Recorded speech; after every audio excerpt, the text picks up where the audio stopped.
अवाम का समंदर इस्लामाबाद पर एक ही चीज का मुतालिबा करेगा, इलेक्शन और सिर्फ इलेक्शन। इमरान खान ने कारकुनों को 20 मई के बाद किसी भी दिन लॉन्ग मार्च की कॉल के लिए तैयार रहने की हिदायत कर दी। मौजूदा हुक्मरान जहां भी जाएंगे चोर और गद्दार की आवाजें लगेंगी। मियांवाली में जलसे से खिताब, एक बार फिर वाजे कर दिया, न्यूट्रल सिर्फ जानवर रहता है।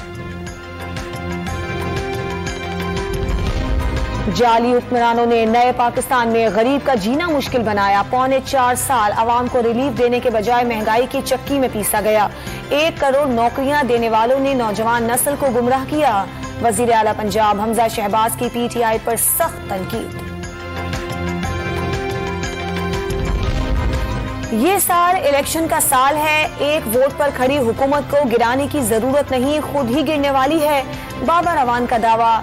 चिन्योट में वर्कर्स कन्वेंशन से खिताब में हकाइक पर डटे रहने पर अमेरिका में पाकिस्तानी सफीर को खिराज तहसीन पेश।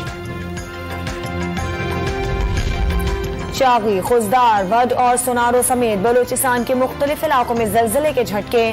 खुजदार में जलजले से 80 से ज्यादा घर मुनहदिम, जानी नुकसान नहीं हुआ। मुतासरा खानदानों के लिए खाने पीने की अशिया और दीगर सामान रवाना कर दिया गया। DC खुजदार की ब्रीफिंग। वजीर ट्रांसपोर्ट सिंध की जेर सदारत मास ट्रांसपोर्ट अथॉरिटी का इजलास। शर्जील मेमन ने ऑरेंज लाइन ऑपरेशनल करने के लिए 1 माह का टारगेट दे दिया। सेक्रेटरी ट्रांसपोर्ट को काम तेज करने की हिदायत। और नेपरा ने फ्यूल एडजस्टमेंट की मद में बिजली महंगी कर दी। कराची के सिवा मुल्क भर के लिए बिजली ₹2.86 फी यूनिट महंगी। कराची वालों के लिए बिजली की कीमत में ₹1.38 इजाफा।